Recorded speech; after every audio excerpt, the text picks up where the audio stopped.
E aí pessoal, beleza? Aqui é o professor Arnaldo, auditor em TI, e hoje a gente vai falar sobre arquitetura orientada a serviços, ou conhecido como SOA. Então vamos entender melhor em que consiste isto. A arquitetura orientada a serviços é uma forma de você organizar e disponibilizar as funcionalidades dos sistemas de uma organização, como se fossem serviços para dentro e para fora da organização. Ou seja, esses serviços podem ser utilizados internamente, mas também podem ser acessados por terceiros. Normalmente, o SOA é implementado através de web service, mas não exclusivamente. Aqui eu trago um ponto importante que é objeto de muitas pegadinhas em concursos de TI. Então, o web service não é a única forma de se implementar o SOA, a arquitetura orientada a serviços. Então, quando a gente falar de SOA, nós vamos lembrar que é uma forma de você organizar e disponibilizar os serviços de uma instituição ou de uma organização. O texto traz que o SOA é uma arquitetura fracamente acoplada que cria módulos funcionais chamados serviços. E aí eu chamo a atenção de vocês para esses trechos grifados, aqui no caso que estão em amarelo. Aqui fala que é uma arquitetura fracamente acoplada. E o que quer dizer isso? Que esses serviços, eles podem ser trocados sem que uma aplicação precise parar. Então você consegue tirar e colocar outro módulo. Então eu tenho um módulo que ele implementa um serviço, que ele faz um cálculo de alguma coisa, que ele disponibiliza dados referentes a um objeto X. Então esse módulo ele o faz de uma forma específica. Mas por ser fracamente acoplado, essa arquitetura ela me permite que eu troque por uma outra implementação, por um outro módulo, sem que o sistema tenha que ser desligado. Então, em execução e funcionamento, você consegue trocar e implementar novos módulos, pois a arquitetura é fracamente acoplada. A gente continua aqui falando que os serviços eles podem ser reutilizados e aplicados dentro e fora da organização, como eu falei, sem a necessidade de ajustar a tecnologia subjacente. Aqui a gente entra em outro ponto também muito importante quando falamos de SOA, que a arquitetura orientada a serviços, ela não traz detalhes, regras de implementação. A gente tem aqui uma abstração em que a gente fala dos serviços que serão oferecidos ou como eles serão oferecidos e onde que eles estão disponíveis, mas sem entrar no mérito da implementação da tecnologia, até porque isso não é importante. A ideia é que esses serviços eles sejam interoperáveis. Então, por mais que lá onde eu estou buscando os dados, eles trabalhem com a tecnologia Python, por exemplo, eles podem disponibilizar os dados por meio de JSON. E eu, que trabalho com a tecnologia Java, posso ter acesso a esses dados, me comunicar com aquele registro, buscando aquele serviço, sem necessariamente a gente ter a mesma tecnologia. Então, aí está a interoperabilidade e essa questão de a gente não ter que se preocupar com a tecnologia subjacente. E os serviços eles são parte de processos de negócio distribuídos. O SOA ele se baseia naquele padrão de computação distribuída, onde você tem a requisição e você tem a resposta. E por conta dessas características que eu acabei de colocar, ele facilita a adaptabilidade dos sistemas e os serviços podem ser substituídos em tempo de execução de forma transparente. Tá? Quando a gente fala de forma transparente, não quer dizer visível a todos. Tá? O transparente é que para o usuário ele não viu interrupção nenhuma. Tá? Na verdade, é um transparente no sentido contrário, né? Não no pé da letra do português. Então é transparente para o usuário, ele não enxerga, ele não vê essa alteração, ele só sabe que o sistema continua funcionando. Características do SOA: baixo acoplamento, como eu falei, a gente consegue trocar serviços e implementar novos sem ter que parar o sistema. Neutralidade de implementação, como eu falei, não importa a tecnologia, eles vão ter que falar a mesma língua em certo ponto. Então, por exemplo, se disponibiliza um arquivo JSON, você vai ler o arquivo JSON. Se disponibiliza um arquivo XML, vai ler o XML, mas não importa qual a linguagem da minha implementação e qual a linguagem da sua implementação. Interoperabilidade. Então, por conta dessas características, a gente consegue fazer com que sistemas distintos consigam interagir, serem interoperáveis, agrupar processos de negócio e tratá-los como serviços. Essa é uma das características do SOA. Então, como a gente falou, os sistemas, eles implementam regras de negócio. Se eu implemento um sistema bancário, eu tenho que trazer para dentro dos sistemas regras do negócio, como a gestão de contratos, de parcelas, de multas, multas em atraso e etc. Arquivos de remessa. E implementando essas regras de negócio, eu posso disponibilizar elas como se fossem serviços, mas aí a gente tem o serviço, ele pode agrupar mais de uma regra, de negócio. Então você tem ali vários processos de negócio disponibilizados por meio de um serviço ou mais. E detalhe importante, aqui eu grifei em amarelo e coloquei em negrito ainda: o Web Service não é a única forma de implementar SOA, tá? Que fala, não é obrigatório, ok? Porque quando a gente fala em SOA, arquitetura orientada a serviço, já nos vem à cabeça Web Service, SOAP, e principalmente agora o REST, A implementação do Web Service através do REST é o mais usual, mais comum, mas não é a única forma, tá bom? Tenha isso em mente para não cair numa pegadinha boba. Outras características: os serviços eles devem ser reutilizáveis e para isso eles não podem carregar particularidades de implementação ou regras de negócio específicas. Tá? Existem regras de negócio que elas são interessantes para o meu negócio, mas muitas vezes você que quer acessar um dado meu, você não precisa saber disso, você só precisa dos dados que você está procurando ou de um serviço específico. Tá? Então a gente não pode ter regras específicas do seu negócio ou particularidade de implementação que impeçam essa interoperabilidade, essa comunicação entre sistemas distintos. Tem um contrato, os serviços disponíveis, eles têm um contrato formal que descreve o que esse serviço faz e onde que ele está disponível. Okay? O contrato ele vai descrever o serviço, o que é o serviço, o que ele faz. Beleza? E normalmente, atrelado ao contrato, você tem a disponibilização do endereço onde você vai encontrar esse serviço. E aí nós temos aqui como as últimas características a autonomia e a abstração. Ok? Então a abstração por conta dessa questão de não trazer particularidades de implementação, regras específicas do negócio. Então você tem de uma forma mais genérica o serviço disponível. Tá? Não interessa para, por exemplo, um serviço que todos nós acessamos, a maioria de nós, correios ou algo desse tipo. Então muitas vezes a gente quer saber o endereço, você quer fazer uma consulta, mas não interessa para a gente como que funciona por baixo do pano. Eu quero pesquisar o meu CEP, eu quero os dados do meu endereço. Então, esse é um exemplo de Web Service. Vamos falar agora sobre algumas arquiteturas de Web Service. Então, vamos entrar agora no mérito do Web Service em si.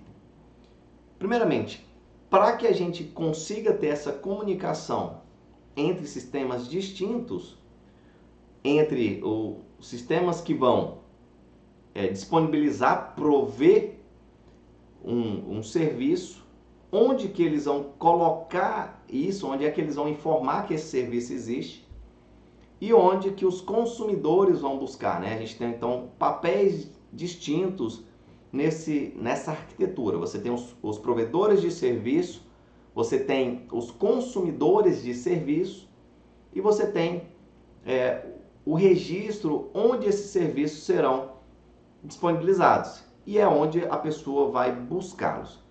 Mas eu vou falar mais sobre isso especificamente.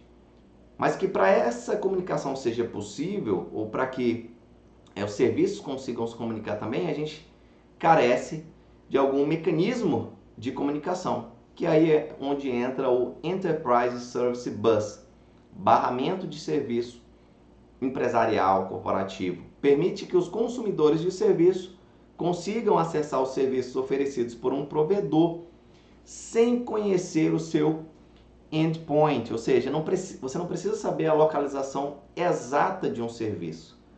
Você vai fazer uma requisição para um endereço tal, mas que não necessariamente é onde o serviço está de fato, ok? E aí você tem algumas tecnologias, as quais eu trago aqui algumas, vocês podem aí colocar nos comentários outras, ou se houve alguma modificação aqui dessas tecnologias, vocês podem me informar aí, informar os colegas também, ok? Então, o barramento de serviços corporativos vai permitir essa comunicação entre os papéis que existem nessa arquitetura, ok? Já vi algumas questões cobrarem esse ESB, Enterprise Service Bus, vai permitir a comunicação entre provedores e consumidores de serviço. E aí nós temos algumas arquiteturas distintas quando a gente fala de organização do serviço. Nós temos a orquestração, que é uma das formas, trata aqui da composição de processos de negócio, em que a gente tem um nó central que coordena os demais processos. Então, vamos imaginar que a gente precisa oferecer o nosso sistema, a nossa empresa, por meio de um web service, precisa oferecer um serviço para terceiros. E esse serviço, ele pode ser composto, normalmente por vários processos de negócio internos, ok? Mas que ele não leva essas regras para fora. Mas internamente ele tem essas regras de negócio, esses processos de negócio.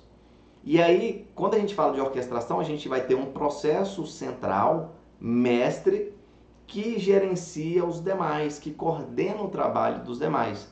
Então, só o processo mestre sabe que faz parte de uma composição de processos. E aí, ele vai gerenciando o trabalho dos demais. Os demais processos não sabem que fazem parte de uma composição de processos, ok?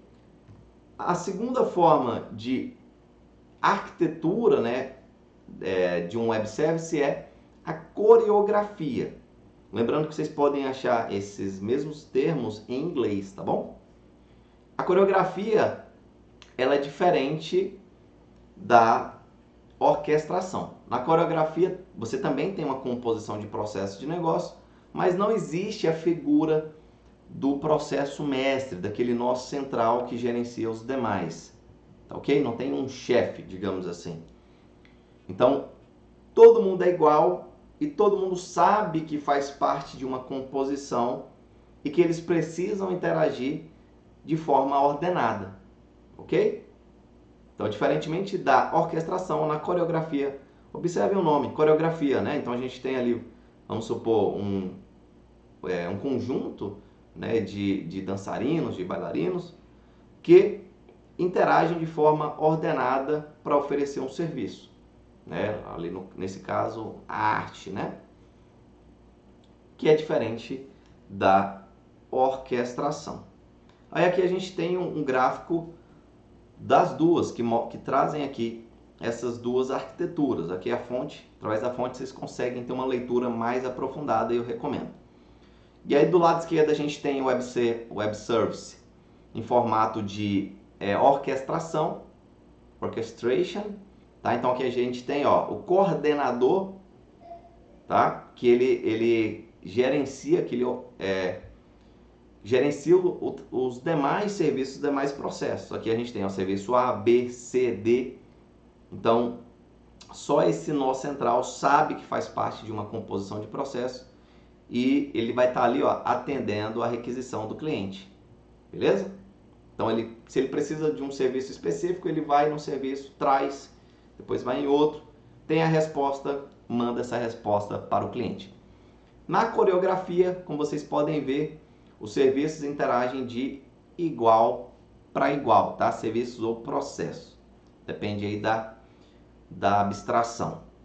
Então, um serviço ele precisa o serviço A precisa do serviço B, então ele invoca o serviço B, que pode invocar o serviço C, que pode invocar o D. OK? Então eles precisam interagir, mas de forma ordenada. É aquela história, né? Justamente por não ter um chefe que está orientando todo mundo, cada um precisa saber o que tem que fazer, que nem na dança, né? Que senão vira uma bagunça. Então, todos sabem quais são as suas atribuições. A gente não pode falar de arquitetura orientada a serviços sem falar de modelagem de processos de negócio. Antes disso, nós precisamos entender o que é um processo. Então, um processo é um conjunto definido de atividades executadas para alcançar metas. Então, a gente tem uma série de atividades organizadas de determinada forma que precisam ser executadas naquela sequência para atingir uma meta específica. Então aí você tem um processo e esses processos eles podem ser executados por humanos ou por máquinas, por sistemas específicos. E o que é a modelagem de processos de negócio? É o conhecimento e a análise dos processos e o seu relacionamento com os dados em uma visão top-down. Ou seja, quando a gente fala de modelagem de processos de negócio, isso nos remete a repensar como que nós vamos organizar os nossos processos. Claro, em uma empresa ou numa instituição é sempre visando alcançar as regras, as metas de negócio, né?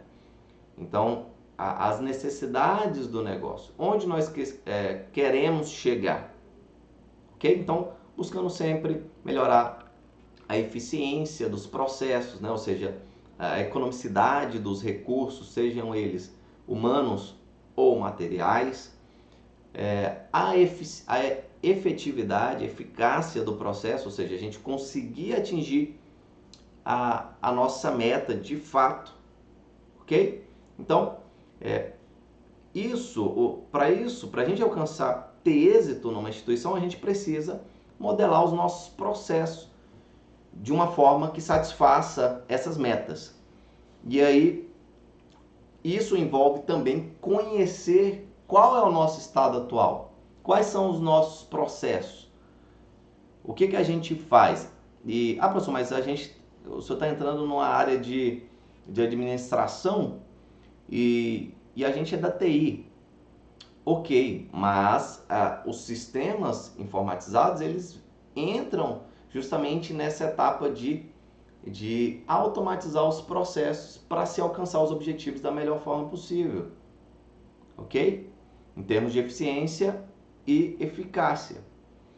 Então, para isso a gente tem que entender como que nós estamos hoje em termos de organização de empresa. Então, como que estão os nossos processos? Que é o que a gente chama de fazer o levantamento da situação atual, ou as is. E aí eu chamo a atenção para cá também, porque já foi ponto de várias questões. Então, essa atividade de fazer um levantamento da situação atual da organização é o que a gente chama de as is, ou seja, como estamos, ok? Como a empresa está. Então, esse é o as. E a partir daí a gente vai identificar as nossas falhas e já visar onde queremos chegar, já fazer uma modelagem de como melhorar os nossos processos, onde nós queremos chegar para melhorar os nossos resultados, que aí é o que a gente chama de estado desejado dos processos, ou to be, ok?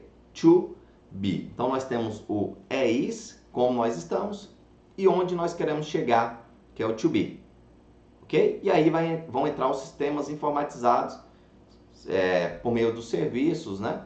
Do web services, REST ou o que for, para que a gente consiga chegar no nosso estado desejado. Para isso, o SOA, ele, em termos mais práticos, ele vai operar segundo esse modelo que a gente chama aqui de triangular, que eu vou mostrar para vocês agora. Como é que funciona isso? Já vou logo para a imagem, para facilitar a compreensão, depois a gente volta para o texto. Lembrando que esse PDF já está disponível lá nos nossos grupos de estudos, no WhatsApp e no Telegram. Nós estamos migrando para o Telegram porque a gente já alcançou aí os limites do WhatsApp, né? Isso mostra que a nossa comunidade está crescendo e isso é muito positivo.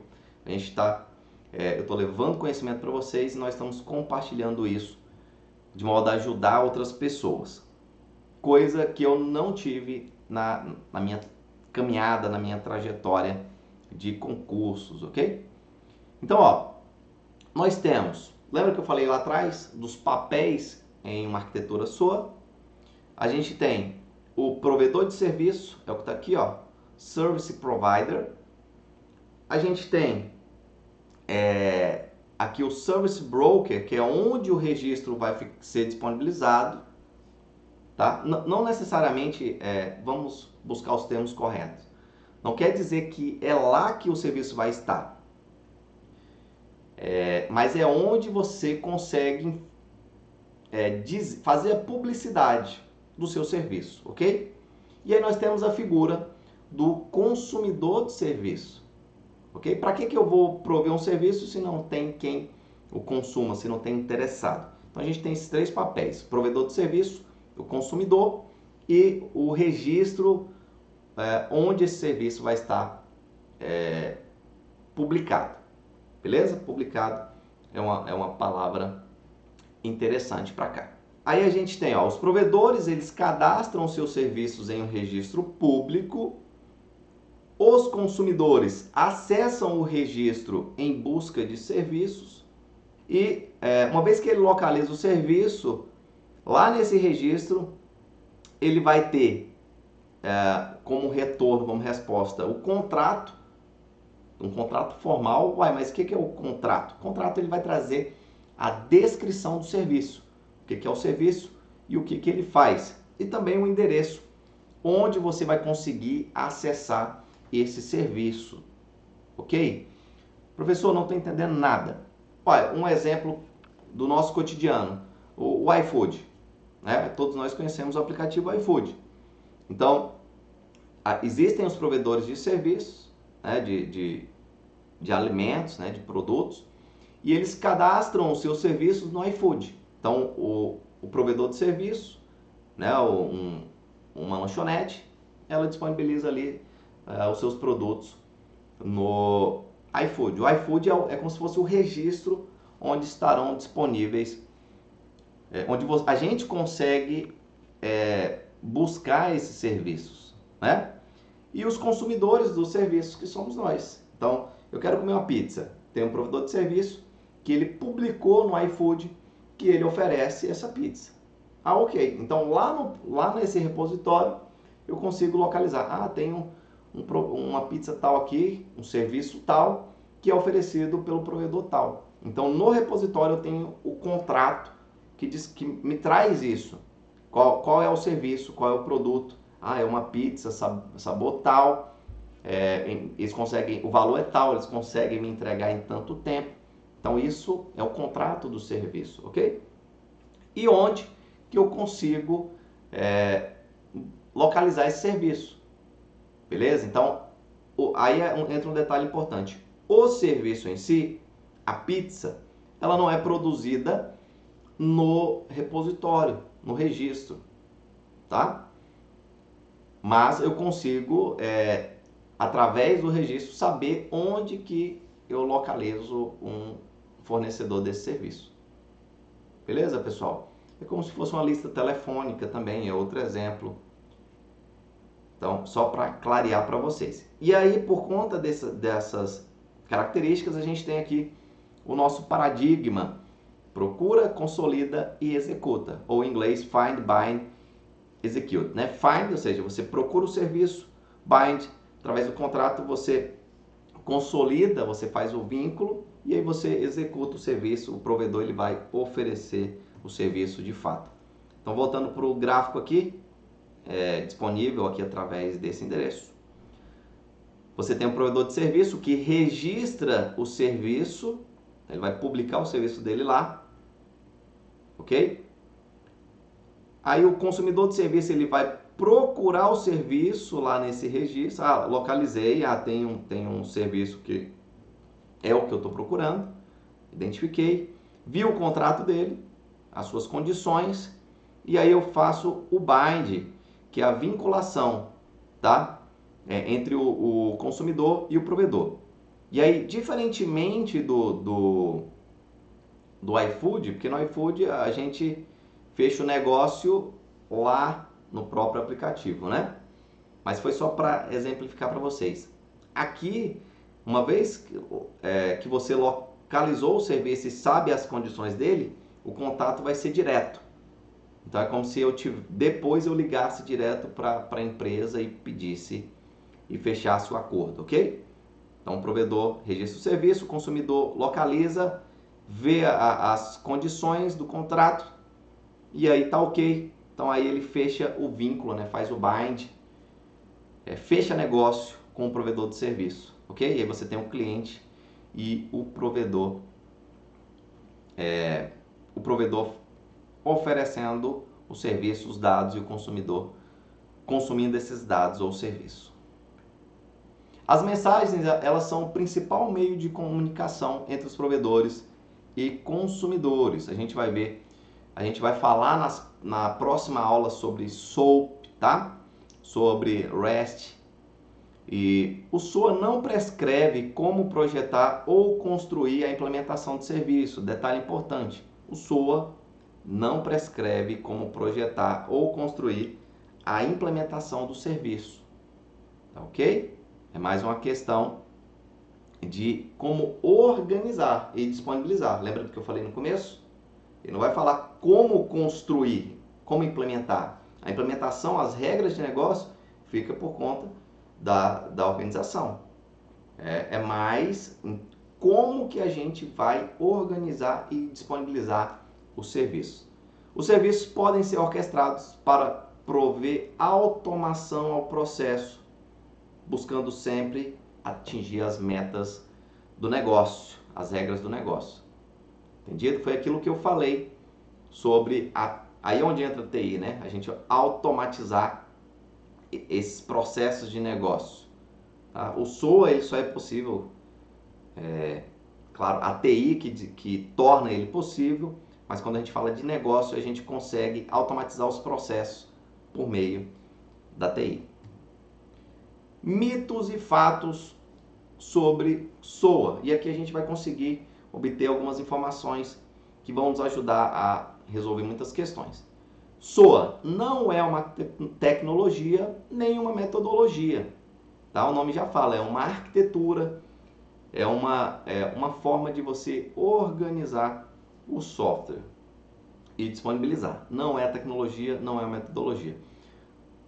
Outro detalhe importante está grifado aqui, pessoal. Não garante o alinhamento entre TI e negócio. SOA não vai garantir o alinhamento entre TI e negócio. Às vezes você está disponibilizando um serviço, mas ele foi implementado de uma forma que não é a mais adequada, ou organizado de uma forma que não é a mais eficaz ou eficiente. Então, isso aí vai ficar por conta da alta gestão da organização, fazer esse planejamento da forma adequada, ok? Levando essa demanda para as sessões, para os outros grupos de trabalho, visando atingir isso da melhor forma possível, essas metas. Então, o consumidor deve saber a descrição do serviço antes de mandar a requisição. É só a gente olhar aquele modelo, aquele gráfico que a gente acabou de ver, que a gente vai entender isso. Eu não consigo já direto solicitar um serviço. Eu tenho que ir lá no registro, né, onde estão publicados os serviços, e aí eu localizo, vejo o contrato, as regras, e aí, a partir daí, estou de acordo, eu entro em contato com o provedor, e aí a gente faz o bind, e aí o serviço começa a ser oferecido. O repositório de serviços mantém informações sobre serviços que não estão implementados na mesma máquina do repositório. Já falei isso. Lá no repositório você consegue descobrir quais serviços existem e quem oferece. Mas o serviço não está lá. Lembra do que eu falei da pizza, né? A fabricação da pizza não vai ocorrer lá no repositório. Ok? É só para você saber onde pedir, qual o preço, qual o sabor e aí vai. Legal? Tá de acordo? Você vai fazer o contato direto com o provedor do serviço, requisitando o serviço e desde que você esteja de acordo com as regras do contrato. Espero ter aí elucidado as dúvidas de vocês quanto à arquitetura orientada a serviço. E a ideia dessa aula não é esgotar esse objeto de estudo, mas dar uma noção sobre o que é arquitetura orientada a serviço. E falando disso, a gente já começa a ter que estudar outras coisas, que é o Web Service, o SOAP, o DDI, outras tecnologias relacionadas ao Web Service e o que é mais recente, o REST, a arquitetura RESTful. Então, na próxima aula nós vamos falar especificamente sobre SOAP e REST. Então, acompanhe o nosso canal no YouTube, temos lá também conteúdo no TikTok com questões, exclusivamente questões lá no TikTok. Considere aí ser membro do nosso canal para estar incentivando e colaborando com o nosso trabalho, tentando melhorar a qualidade do conteúdo trazido a vocês. E estamos juntos. Bons estudos, não desistam jamais. Esse é só o começo da jornada. Ok, pessoal? Tamo junto. Grande abraço e até a próxima.